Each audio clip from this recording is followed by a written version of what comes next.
দুই পরিবারের ১১ জন সদস্যই দৃষ্টি প্রতিবন্ধী। বর্তমান বন্যা পরিস্থিতিতে তাদের জীবন যেন হয়ে উঠেছে আরও দুর্বিষহ। পানিবন্দী অবস্থায় থাকায় অনাহারী দিন কাটছে এই দুই পরিবারের। 4টি প্রজন্মকেই গ্রাস করেছে বিরল এই বাস্তবতা।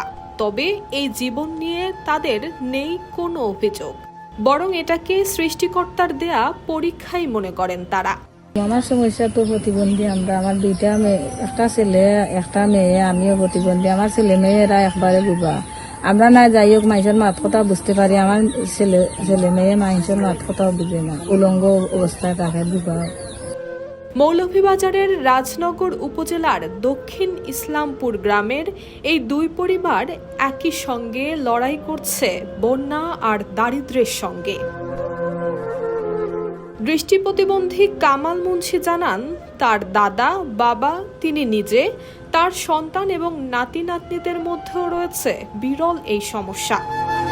এরা এই দুই পরিবারে 11 জন মানুষ, ছোট বড় মিলিয়ে। তার পাশাপাশি 2 জন প্রতিবন্ধী, একজন ছেলে একজন মেয়ে, মানসিক প্রতিবন্ধী। এরা চলে মানুষের আর্থিক সাহায্যের উপরে চলে। এরা কোনো কাজকর্ম করতে পারে না, এমনকি কোনো কাজকর্ম যেতেও পারে না।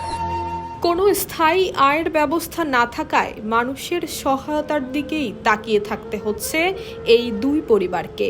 স্থানীয়দের দাবি, শুধু সাময়িক সহায়তা নয়, নিয়মিত চিকিৎসা সেবা, প্রতিবন্ধী ভাতা এবং পুনর্বাসনের ব্যবস্থা করা হলে কিছুটা হলেও স্বস্তি ফিরবে তাদের জীবনে। News desk, Bangladesh bulletin.